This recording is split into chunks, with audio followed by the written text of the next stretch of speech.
Good morning, everyone. First of all, I hope everybody has a great weekend this weekend, and you get some time to recharge those batteries. I know it's been a long week for a lot of people in the building, and it's important that we rest up a little bit on Saturday and Sunday. But this morning early, woke up and I wanted to spend a little time with my buddy John Hattie, and I've been thinking a lot about personal learning goals and what that means for kids. And the other day, I was digging into our instructional goal template that we have, and I was spending some time looking at this one right here. Hopefully, I can get that on camera. It's our first goal, and it's under visible learning shifts all the way on the bottom, and it reads: Students use a visible system to track their learning goals in order to determine when a new goal needs to be established. Example: student-led conferences, student data notebooks, and digital portfolios.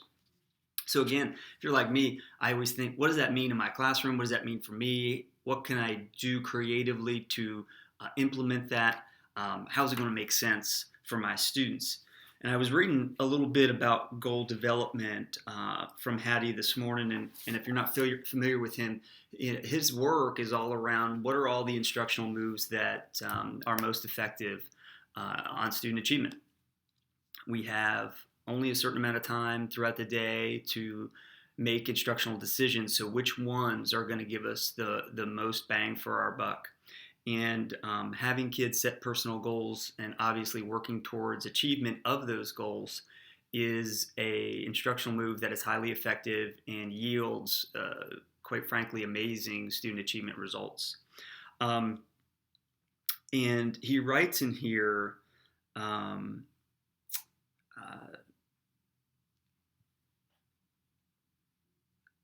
student self-assessment, student evaluation, student self-monitoring, and self-learning is that students have a reasonable understanding of where they're at. Okay, so what's your reality? Where they're going? What do I need to do? What's the target? What is the goal that I need to hit? What it looks like when I get there. So what's the success criteria? What does it mean to be successful? And where will they go next? That is, they have clear goals, learning intentions, and success criteria. And where do you go next is that goal revision piece. And I know a lot of people in this building have really taken a lot of time to um, help kids set goals and put it in a place like a journal or a binder or an electronic document that they can refer to. Or maybe it's up their personal goals or somewhere around the room. And that's awesome.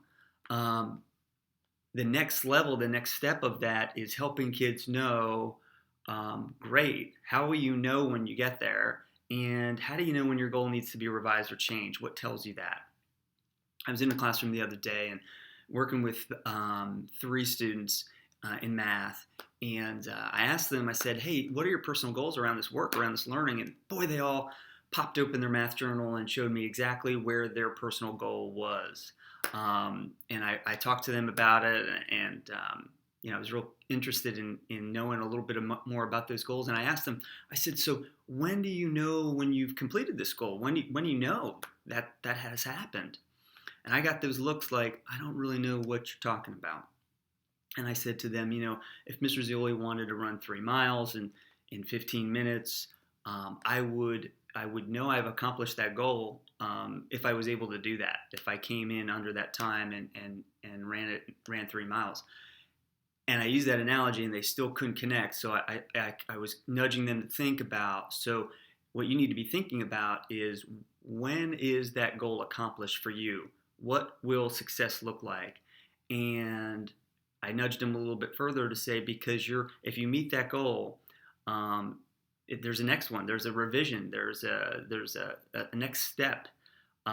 Maybe it's new content, and that's fine, but you gotta know when you have to make that next step, or if the goal that you've created is it's just not realistic at this time for what your needs are. So I guess my message and my thoughts for our staff around this work is, help kids understand, not just writing their personal goals down or knowing their personal goals, but also help them understand and realize what's necessary to meet that goal. So, what are those action steps that are going to get me there? And when is it time for me to make a revision? Either I've met it and I've mastered it and I need to set a new one, or I notice that my goal that I set maybe 2 weeks ago or 3 weeks ago early in my learning is not relevant anymore and I need to change it. And that might seem like a lot of time and a lot of work, and it probably is initially. Um, I challenge every one of us to find that time for reflection around their learning goals. Maybe it's at the end of the lesson, but maybe it's every Friday.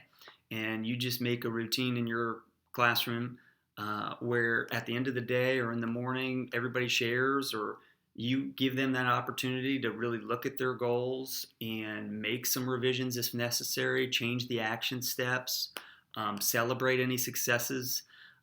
All of the things that we do as adults when we set goals and accomplish them, that creates the motivation and it gives us the drive and the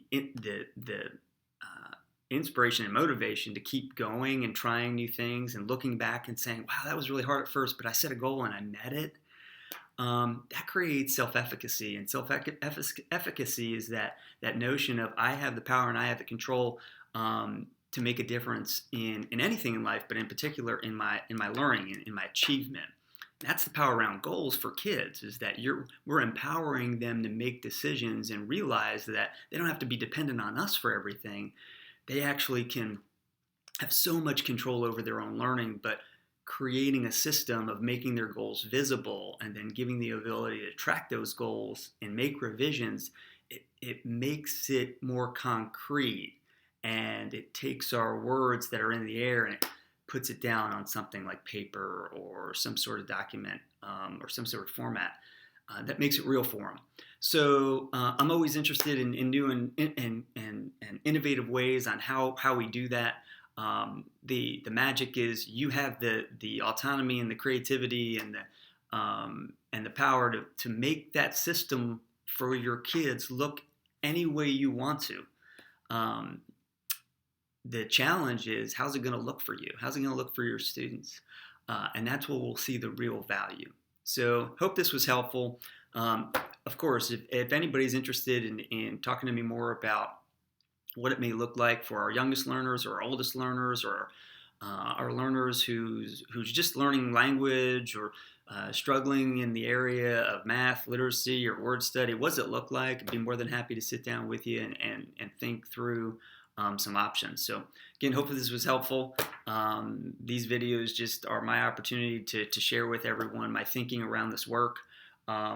And like you, I have to go back to it and look at it and dig into it and say, okay, what does this really mean for kids on a daily basis? And what would this mean for a 5-year-old? And what would this mean for a 10-year-old? So again, really proud of what I'm seeing so far. And to wrap it back up to the beginning, just hope you have a great weekend and looking forward to seeing everybody today. And go Bucks. Thanks. Bye.